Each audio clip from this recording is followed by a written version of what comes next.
Welcome back to the ABCs of ERP and beyond. This is part 2 of a two-part series discussing the do's and don'ts for the cutover phase and go live parts of an implementation. Last time we spoke about the cutover phase, so this episode we'll be going through the go live section. And as ever, I'm joined by my fellow co-host. Welcome back, Nirav Shah. Thank you, Peter. Welcome, and welcome for you as well back to the ERP podcast. And excited to talk about this next topic. I hope the users are really gaining some good feedback from this ERP stuff that we talk about. We're very passionate about it, and I'm excited to talk about the go live phase of it. This, all the hard work that you've done to this point. With the kickoff, and then you have the pilot test, and then you have the cutover planning, and now you're at the go live support. Now you're actually using the system day to day. So I'm excited to talk about this process. Yep, and I'm going to kick it off straight away with point number 1 here for the do's is to keep calm. Yes. So why is this at the top of our list here? There's a lot of things going on when you go live, right? People are thinking, oh my gosh, is my data in the system? Oh my gosh, can I call a customer with all the information that they need? Oh my gosh, can I, complete this production order? Usually, 9 times out of 10, even though users are super well trained, they know what they're doing, they're comfortable up until go live. But as soon as day one of go live happens, Monday morning, you come in, you grab your coffee, you grab a donut or a bagel, and you sit down your computer, and you're like, you space out. Wait, what am I supposed to do? It's one of those things. You pull back the curtain, and you're ready to start going, but you get stage fright. You forget the lines. People they forget the lines on what they're supposed to do, and it's okay. It's okay. It just takes a little bit. It's like change, right? Anything new takes some time, but the good thing here is that you've worked so hard to get to this point, right? You've already dotted the I's, crossed the T's, right? You've simulated what a day in a life kind of looks like, feels like for your organization, for your department, for yourself, right? You've created your role center, your homepage, right? You've verified your data that everything exists in the right places, right? It's okay. Take a breather, look back at your notes, look back at your work instructions, and begin the day, right? It's okay. Prepare to start slow. You're not going to come, day one, start running the same speed that you're running, in your old system. It just doesn't happen, right? It takes some time. Day one will be slower than day two.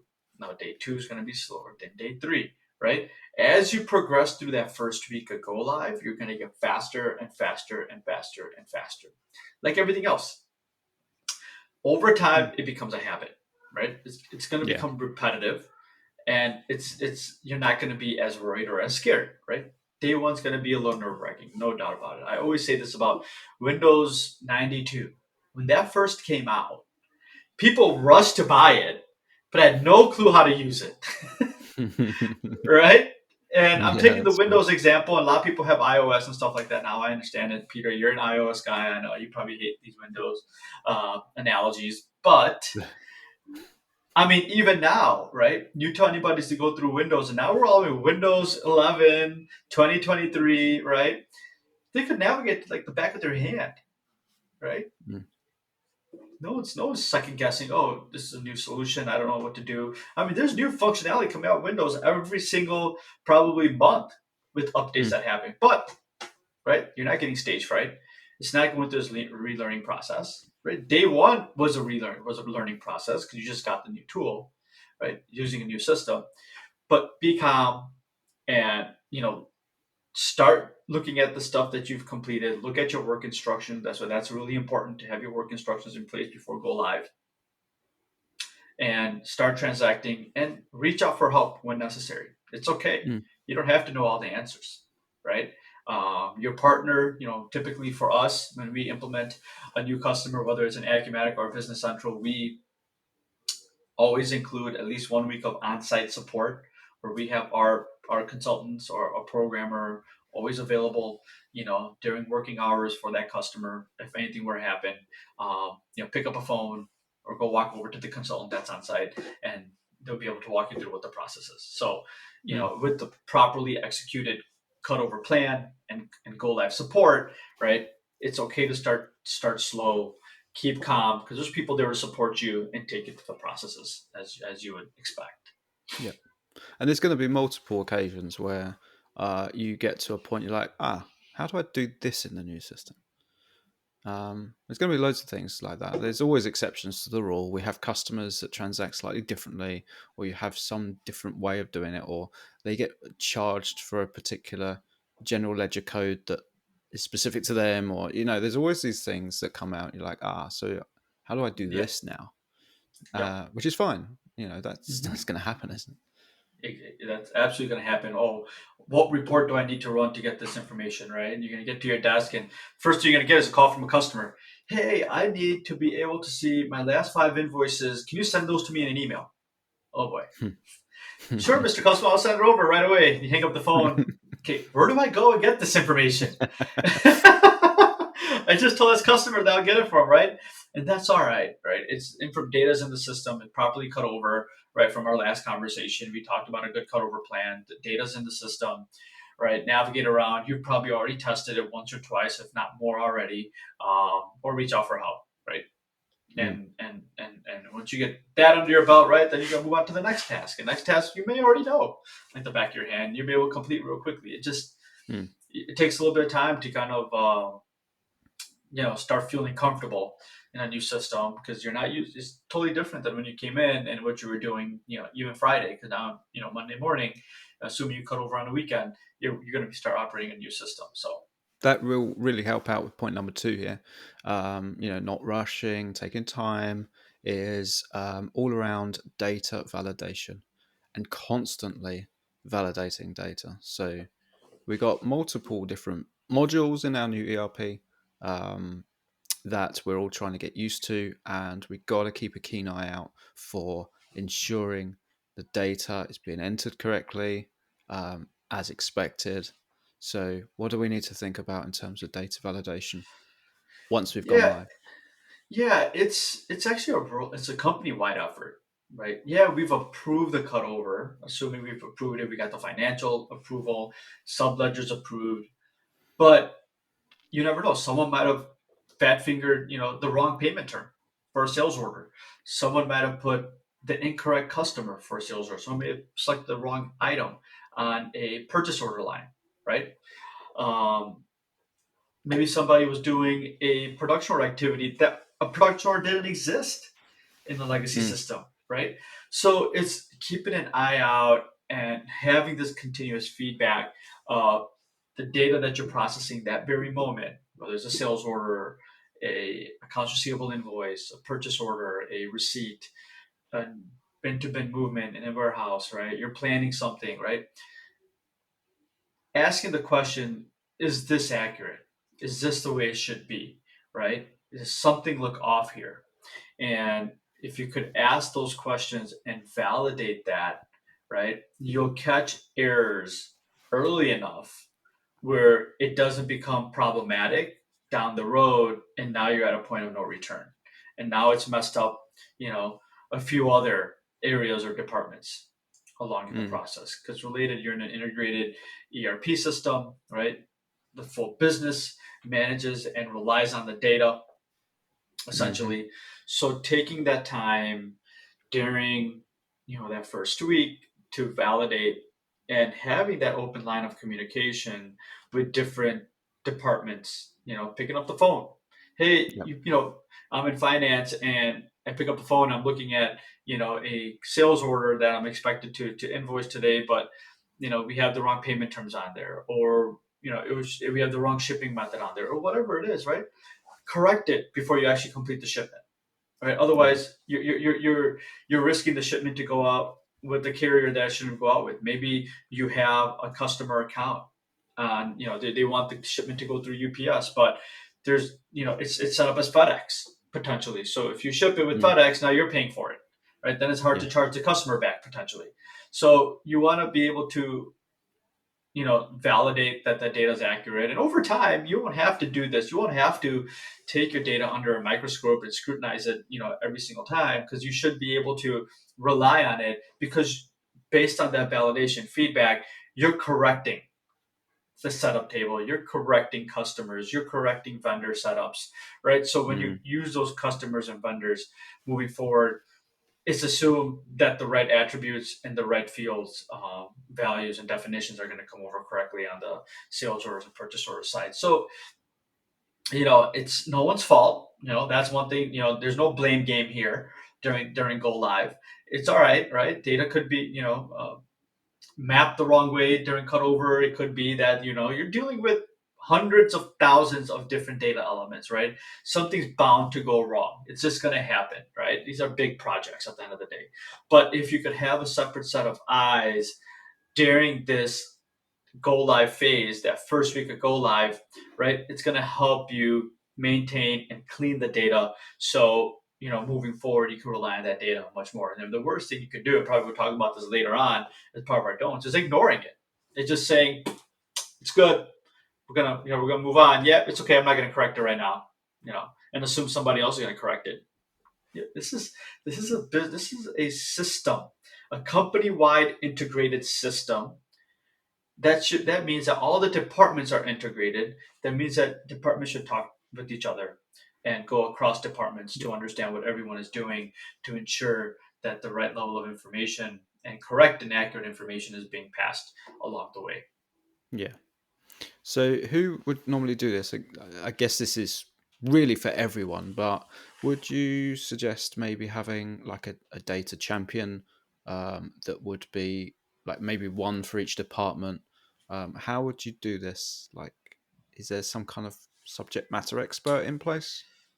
Yeah, I think so. Subject matter experts, right? They were involved early on in the implementation to make key decisions on how the business will operate in the ERP system, right? Once you go live, those subject matter experts are relying on the end users to have the proper feedback to ensure that we could support the business processes that we've implemented during, Right. our implementation with that data. Yeah.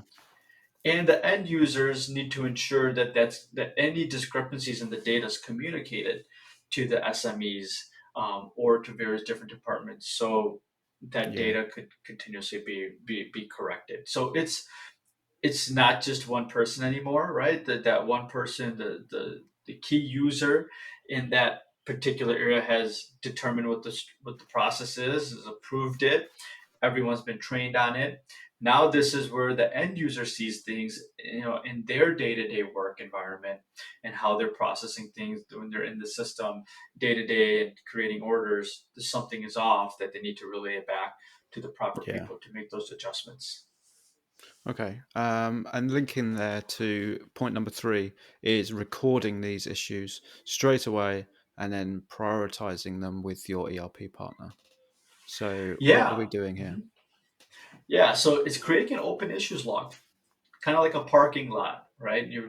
You've done open issues log, and during the implementation, during training, during pilot testing, right? The idea is to, that all those should have been resolved by the time you went live, and if they Hmm. weren't, I would question why you went live. But do you need to start a new one? Start a new issues log. Start entering things in there that are issues. Um, could be something as small as, we're missing the customer PO number on the sales order acknowledgement report, or it could be something major as, when we're posting this particular invoice for this item is going to the wrong revenue account. Mm. Everything in between, right? Or a specific customization is broken.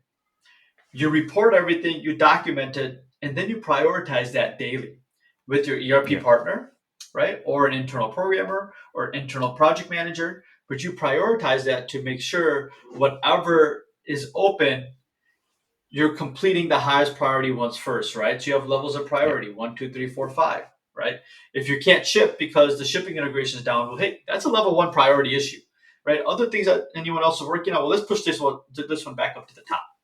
So it's important to prioritize, have that continuous feedback. So you're not shutting down the business, right? Report changes could be done after hours, right? If there's changes where you can't ship, you can't access the system, users don't have security clearance to complete certain functions, or users have too much access and they're seeing GL information, financial information they shouldn't see. Well, that's all like level one Mm. type of what I would call situations that need to be addressed right away. Yeah.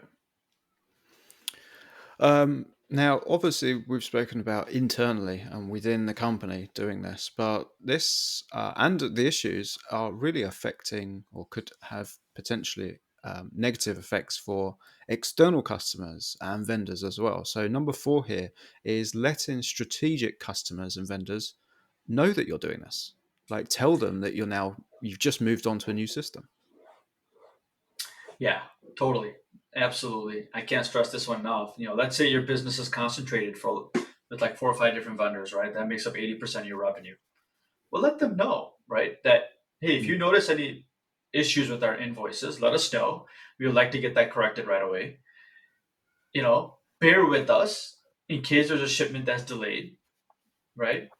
Or Yep. let's process those shipments in advance before we cut over and go live if those are critical shipments for the customer, right? Let the vendors know that, hey, we cut over to a new system, that we're going to try to issue our checks this week, but if not, there's another date that we'll get your checks out, right? Yep. A lot of times customers are like, oh, we don't want to let them know we're on a new ERP system. What? They don't need to know that. 9 times out of 10, they'll appreciate you giving them insight what's happening with your business, and will be understanding if something were to slip, right? Or dates need to change. They'll be more than willing to do that than them not knowing, and you've made a blunder in your shipment dates. They're never updated, right? Or you're having such a hard time planning. You can't run the planning worksheet, or can't run replenishment or MRP and MPS. That all your vendor invoice, all your purchase orders are late, right? That's going to affect their capacity and output because they Mm. rely on that, Yep. that those purchase orders coming in. Yep. You're gonna make you could potentially start creating some riffraff, right, between Yep. those strategic vendors and partners, right? I'm not telling you to tell everybody in your customer file or vendor file, just whoever you think are strategic enough that will impact your business, or kind of put you in a good light, that that it makes sense to let them know, essentially. Mm. Yep. And this is a major undertaking for the business. So any outside in perspective that you can get is really going to help from a customer's facing point of view. Like what's the customer's feedback on the way the reports are shown, or maybe now they're receiving invoices slightly differently. Maybe before, um, it was a little bit more archaic, and now it's all Yeah, modernized. And how does that work with them? absolutely. So yeah, and talking about a large undertaking, I love point five we got written down in the do's here. Do number five is to buy lunch for end users. Celebrate the success, right? You've There's a lot of hard work that everyone's put into this undertaking, right? These are not small projects. I always say ERP projects are essentially, basically, heart transplants for businesses. Mm, And everyone has worked with passion. Everyone has worked with their in-depth knowledge to make sure this is successful for the organization and for all the key stakeholders involved, right? Treat I think everyone needs to be treated a little bit, right? It's okay to buy lunches, right?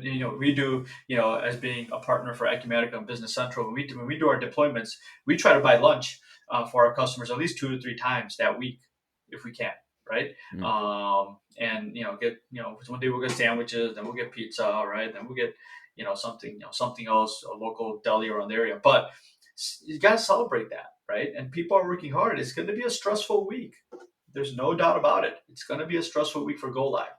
Um, there's going to be issues that come up that everyone's just scrambling, and then there's some issues, some things that are just moving smoothly. It's just part of the project.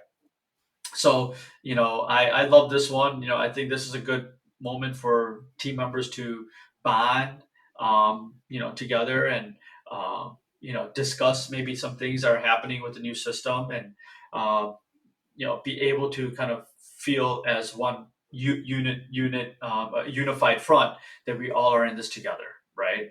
And the share lunches, share breakfast, things like that. I think you guys celebrate the success, whatever that looks like. This is just an example of lunch and breakfast, but whatever celebrating success looks like, I think that's ultimately, can't do any harm. I think that's going to create more camaraderie in the company. Yeah. And I think I said this last time, but for every good do, there's a load of don'ts that come along. So let's get straight into some of these don'ts then, shall we? Let's do it. Don't number one: do not enter data into the legacy system after you've gone live. I told you it was a doozy. Yeah. Yeah. You find sneaky people out there that say, "Oh, I don't know how to do this thing in the system. I need to cut an important check. I promised the vendor last week I was going to get it to him. I was out on vacation because my project manager didn't plan, me being available during cutover, so I didn't couldn't cut this check. But this vendor really needs it, and I'm just going to go backdoor into my old ERP system, just cut the check. No, no, let's not do that. Let's not do that at all. I don't like running parallel. I don't like it. I don't like it. It takes away the importance of the new system. I feel like, right? It's like you cut over. You've done all this work. You're in this new shiny system. Let's stay in there, right? Don't even if it's a little bumpy, it's okay. It's gonna be a little bumpy. It's a new system, right? It's a new business system, right? That's connected and integrated. So yeah, don't try to revert back and try to do transactions in the old system. Actually, a proper cutover plan would have a step in there to block access of all the users in the legacy system completely, Mm, right? Because your yeah, license should be expired, or there's ways to block users out of there, or uninstall all the clients, right, off their machines, or whatever the case is, right? A good cutover plan should have that in place already. yeah, So a don't for sure is don't go back into your old system and start putting in data. It's going to become a moving target. It's going to be hard to reconcile. Keep everything in the new system. yeah. And all that data that was in the old system that you might have not brought over just needs to be siloed into a read only area, just a database that the very few people that might need it should go into it. So, business analysts, data analysts, finance, select people that if they need to get something from the legacy system, they do it from a read only siloed area. Yep. Yep. Agreed.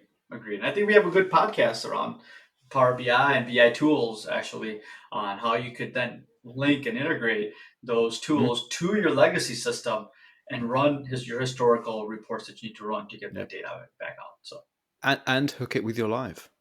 hook it with your live. Yep.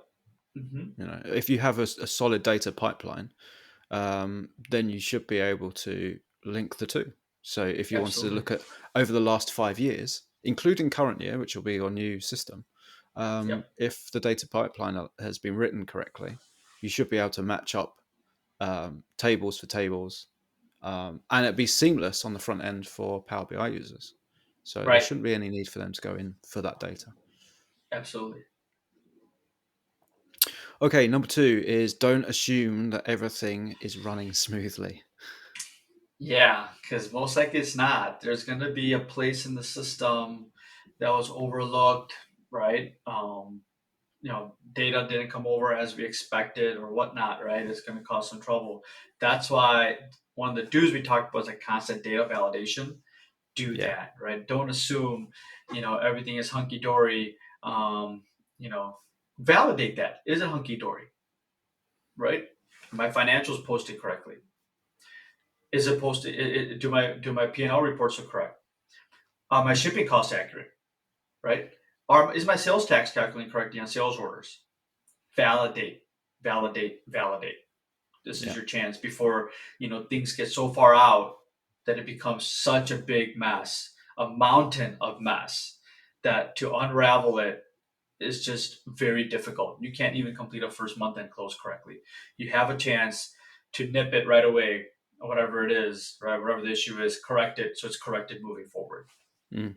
Hmm. Yeah. And that links into number three. Don't ditch go live because there's a few bumps in the road.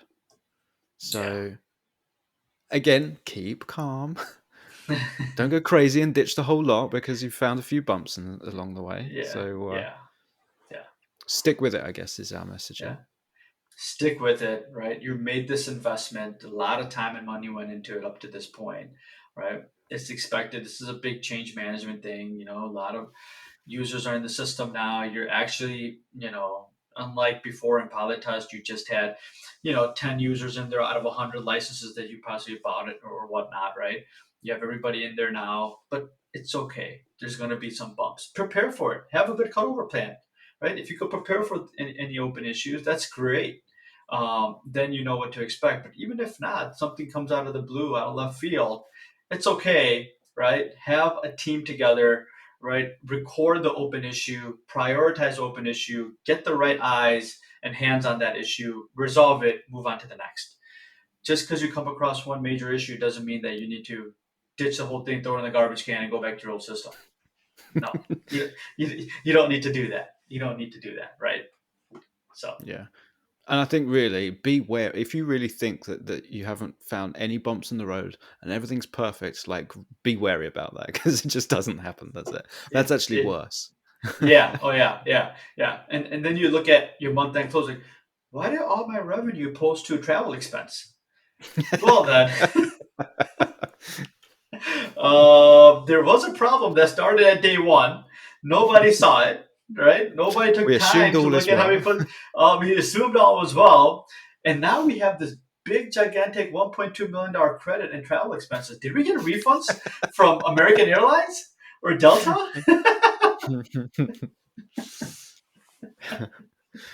Oh dear, yeah, exactly. Okay, so yes, yeah, be wary. Be wary. Yes. Number four, not taking into account user feedback.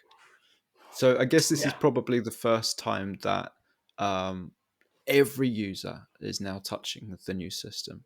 So as much as we've made sure that everyone's involved on the whole journey of implementation, they might have only been in a few meetings over a 6 month or 8 month period. Now it's their day to day. They're using it 8 hours a day. And now you're going to have an opportunity to get a lot of user feedback. Mm-hmm. So, Mm-hmm. not taking that into account. And again, going back to saying about making assumptions. Oh yeah, everything's fine. We know the system. We've been here on since day one. We don't need their feedback because we know best. Like, don't do that. Don't It's don't do about this that. end user feedback. Yeah, totally, absolutely. It's they're gonna have good feedback, really good feedback. I've kind of realized through my 20 years of ERP experience and implementing, right? Because those are the guys and girls or ladies that are doing this day to day, right? And have a plan for each department.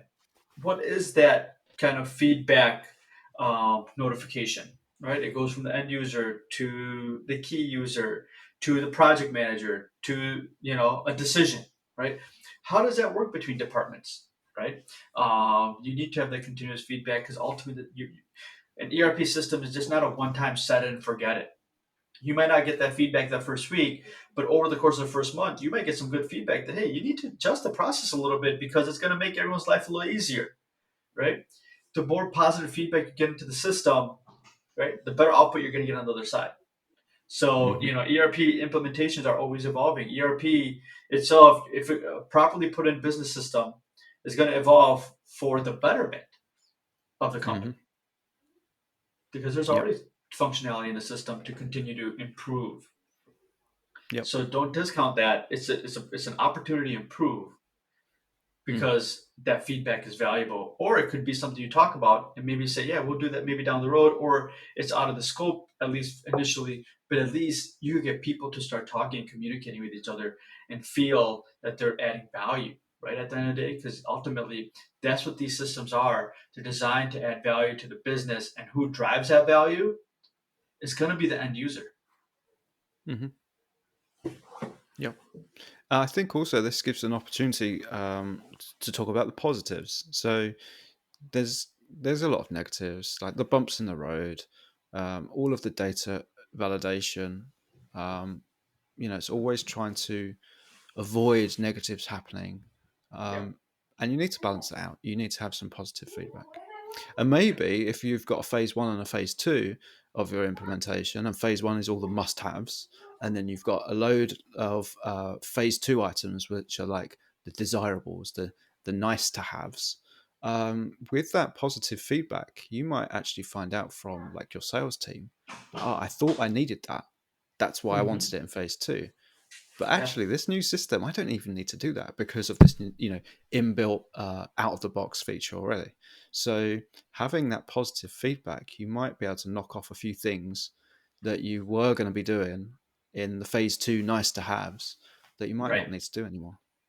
Right. Exactly. Exactly right. Right.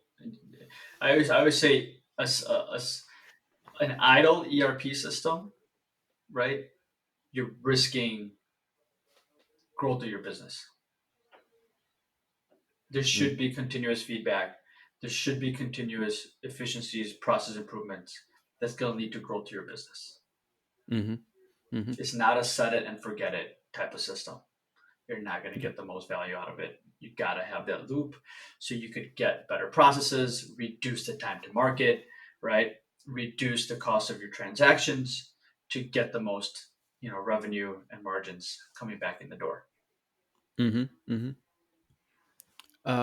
Number five I've got is don't minimize the support needed from your ERP partner.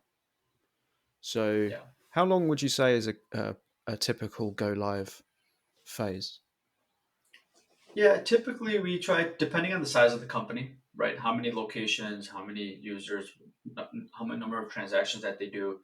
Generally speaking, in the SMB market, you're looking at maybe 1 week of go live support on site, another week Okay. remote support, and then there's also that first month then support as Yeah. well, where you help reconcile the bank, you help kind of validate the financials, you help publish the P&L, you know, um, balance sheet. You help do their first check run, yada yada yada, right? And then there's also some stuff that carries over because of that day to day support that's necessary. But that's typically what we see from a support standpoint. Don't It's good to keep the partner involved here. In this, Mm. because it's just going to make you more successful in your ERP project, right? You've come this far, and your partner has a lot of good ideas, has gone through this many many times over again.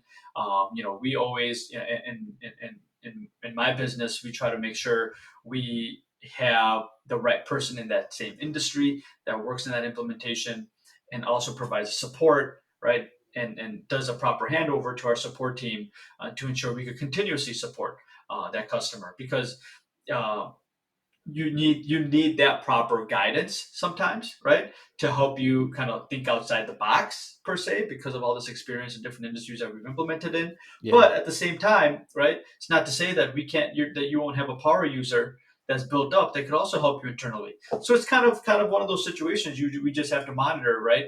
At what point do you want to get the partner involved versus using somebody internally? We always recommend the more ownership that you take of your system, the how higher ROI you're going to get. But we're always here to support you whenever you need us. Yeah, that makes sense. So basically, just don't assume. Go, ah, yeah, we're fine. We don't need you anymore. Like, done. We've gone live. We've done a few Yeah, orders. Everything seems to be yeah, great. So, yeah. yeah. So, at what Exactly. point do you feel that um, the support of the implementation is required? So, after month end, does it then go to a uh, more of an as and when you need support? Like, at what stage would you think that the company is now self-servicing? Yeah, I would say after the first month, I think you're self-servicing yourself, but I think it doesn't stop there, right? A good partner will help you continuously improve. Okay, they'll on a quarterly basis provide you with a quarterly business review of your ERP system, of how you're using it, where you could have improvements, right? Okay. They add value by having a subscription plan where part of their support includes helping you create BI reports based on what you need, right? Mm. Helping you create some specific enhancements that you need, right, to run the business more efficiently. It's this continuous dialogue where you're continuously enhancing, right, the business, creating more efficient flows, reducing your time to market. So while the company is self-sufficient on the processes that were implemented as part of Go Live, a good partner will provide that continuous feedback on best practices of how you're using your ERP system. So that is where we add a lot of value. Is even after the fact, we'll provide you with quarterly business reviews. We'll give you a specific support plan. We'll make sure that out of the support plan that you get monthly, we'll train your executives. At Mm. least 5 to 6 Yeah. hours every single month, right? We'll go ahead Hmm. and provide you with BI tools and reports that you need to run your business. So Yeah. it's that continuous, I think, positive reinforcement. There we have it. I think that was a good episode. So the two parts cover a lot of details here. What to do that Yep. will aid a successful cutover and a successful go live, and some of the pitfalls to avoid, Yeah. and to buy everyone Absolutely. lunch. That's the biggest one, Yeah. or dinner. That's the one. That's what it is. So Peter, I'm waiting for my lunch, Peter. Whenever you get a chance, just let me know. I'll fly out to the UK and have my lunch. It's going to be expensive lunch for True. True. We have to do it virtual. Yeah. Okay, well, as ever, Nirav Shah, a wealth of knowledge. Thank you for your wisdom over the last Yeah. two episodes about cutover and go live. It's Yeah. No, this it's has really been very insightful. fun. Awesome. Good. Brilliant. As ever, take it easy, and I will catch you on the next episode. All right. Take care, Peter.